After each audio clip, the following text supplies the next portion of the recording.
Вас приветствует Северо-Казахстанская область, город Петропавловск. Тыңдап тұрмын. Я хотел задать такой вопрос. Тут до этого вот девушка тут выражалась, что-то ей там не нравится. Русский, не русский. Это что за такие вопросы? Не знаю, мы живем, у нас многонациональная страна. Это да, я понимаю, Казахстан.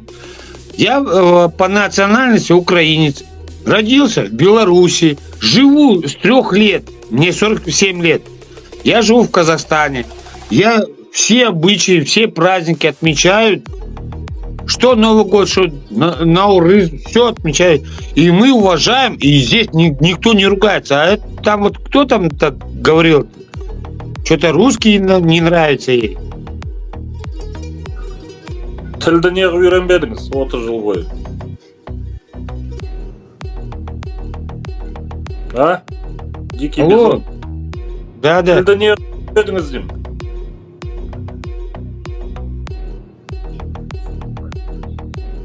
Бизон. Да, я слышу вас. Тілді неғып үйренбедің деймін?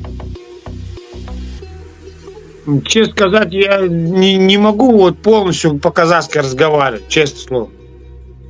Я и учился, и у нас даже вот в деревне казахская школа есть, вот казахская школа есть.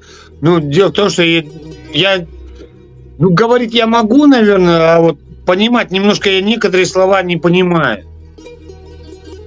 Енді сұрақ қойып тұрмын ғой мен саған.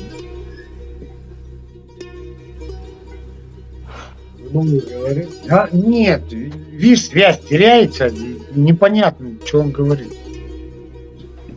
Я не могу понять, видишь, связь теряется.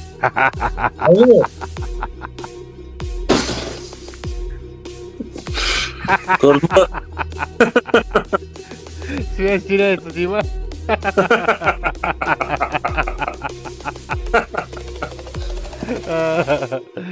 Өзі білмейді да олар, білгісі келмейді. Дружно живем деді ғой, обычай все знаем деп жатыр. Бірақ тілді үйрен. Оларға реально Казахстан без казахов нужен. Сондай да олар. Без казахского языка. Сондай сепарлар, шовиктар. Айта береді, мен Беларусьта тудым, Украинада тудым, анау, мынау деп сөйлей береді, айта береді. Тек олармен қазақша сөйлемеу керек. Сол ғой ең маңызды принцип оларда. Сондай. Егер қазақша сөйлесең болды. Нацист, фашистсің сен. Неғып, әдейі